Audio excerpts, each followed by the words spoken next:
Turmoil and even violence grips Calais refugee camp at the borders of France following the terror attacks in Paris as conflicts between police and the refugees increase. Thousands of refugees wait here in pathetic conditions, several hoping to gain access into the United Kingdom. But their fates now a big question mark.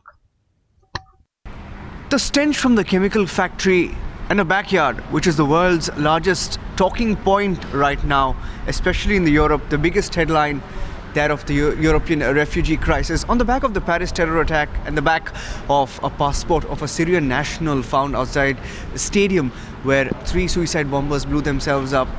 This refugee camp right behind me, Calais, very close to France's border with the UK. UK is just about 30 to 40 kilometers from here, and this refugee camp behind me is where 5,000 to 6,000 people pour in from different parts of Asia, Africa, to find a home which is temporary. It's a home they hope will take them, help them get an entry into UK. And we spoke to some of them. It's pathetic, to say the least, the conditions that they live in. Humanitarian aid is getting lesser, with even agencies in France thinking twice as the conflict between the refugees and the police intensifies in the wake of the Paris terror attacks. We were inside, we tried speaking to some of them. It's a special report that we're bringing to you from Calais refugee camp in France.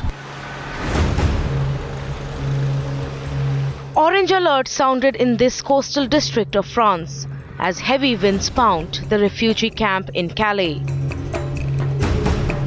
A few hundred meters and we talk to the first set of volunteers on site. We find someone who speaks English. Pierre is a nurse with Médecins Sans Frontières and he's been here for a few weeks. I have with me Pierre, who's a nurse here at the Calais jungle. He's one of the nurses here, just a part of he's just one NGO, part of one NGO that's taking care of many refugees who are here, thousands of them, 5,000 to 6,000 refugees. That's the number that they've given us.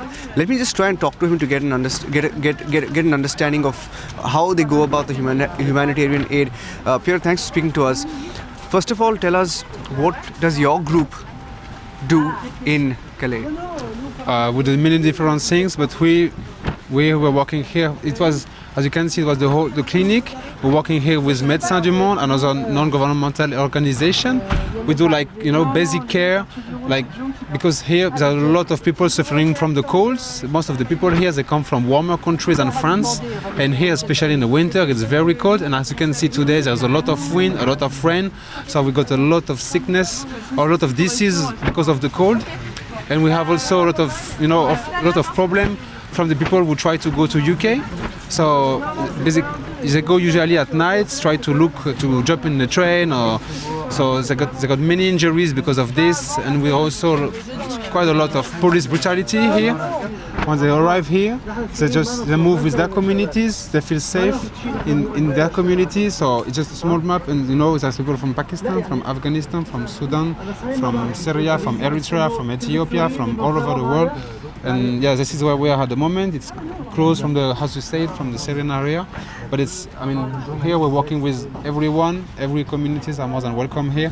And yeah, it's just a map. But here we don't really use. Differentiate. It's open. It's welcome. Everyone is welcome. Yeah. 750 police officers stay stationed outside this camp as conflicts increase. Some violent refugees haven't even spared the NGOs on site.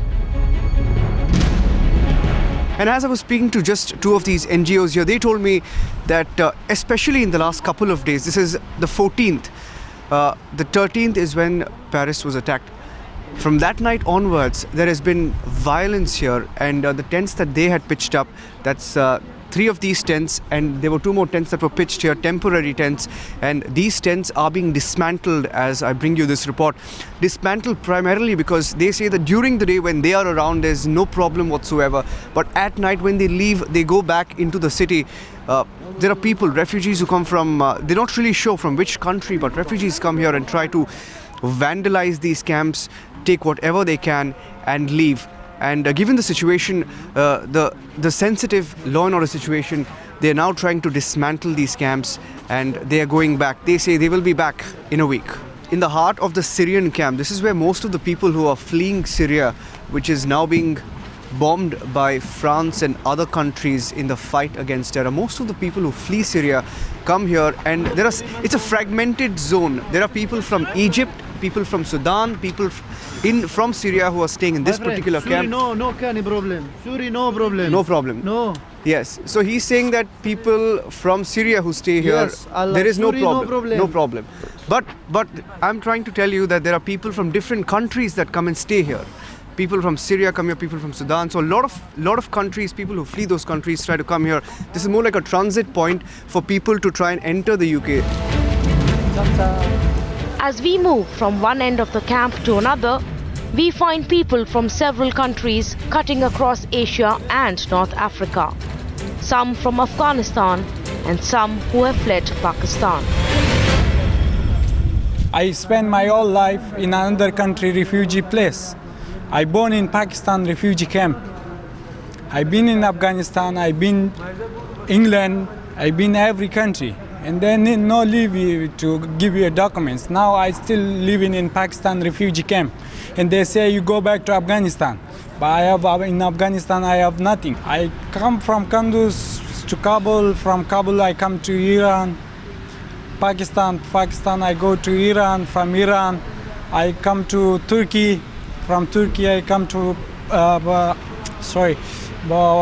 Bulgaria. From Bulgaria I come to Serbia. From Serbia I come to Hungary. And from Hungary I come to Germany. From Germany we come to France. From France. So how many countries have you been to? I've been about 15, 16 countries. As winter sets in, this crisis just on the edge of France is likely to get worse. There's little or no sanitation, food is hard to come by, medicines are scarce, and France, though is willing to help them if they wait it out, they are keen on staying here. For some it's convenient accommodation, nothing to pay for and no taxes. For others, it's destination United Kingdom from here. About 100 meters from here, the government of France is now officially building proper structures that can house at least 1,000 to 2,000 refugees at a time. This is because of the crisis that it finds itself in today. Crisis that has also been created by Western nations and the pounding of bombs in Syria. In fact, we've just exited the Syrian portion of the refugee camp here in Calais, and we've entered the Sudanese camp now, where there are thousands of them, in fact, from Sudan, people from Syria, people from Egypt, some from Afghanistan, some from Pakistan, some from Iraq as well. And this is a situation that France cannot run away from. In fact, in the wake of the Paris terror attack, there is a huge debate on in France and the European Union about how to tackle this refugee crisis.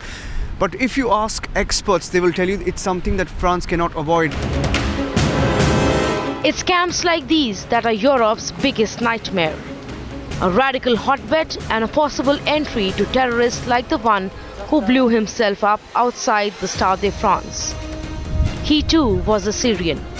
It's a conflict that Europe and especially France is keeping alive when it begins bombing Syria once again. With Niranjan at the Calais camp in France, Tanvi Shukla for Times Now.